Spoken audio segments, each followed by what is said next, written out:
Imaginez une ville paisible qui, en l'espace de quelques jours, devient le théâtre d'un phénomène terrifiant.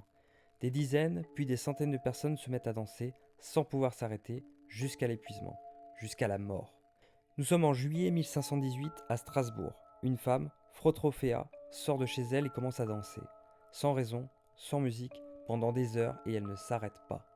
Le lendemain, ils sont plusieurs, puis des dizaines, tous frappés par une folie incontrôlable.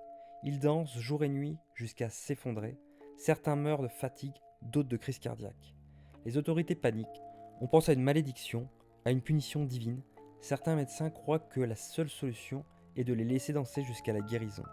Il faut installer une scène, embauche des musiciens, mais le phénomène empire. Et puis, aussi soudainement que cela a commencé, tout s'arrête. La fièvre dansante disparaît, comme si elle n'avait jamais existé. Les survivants n'ont aucun souvenir précis de ce qui s'est passé. Mais alors, qu'est-ce qui a provoqué cette épidémie? Un empoisonnement au seigle contaminé, provoquant des hallucinations? Un cas d'extrême hystérie collective?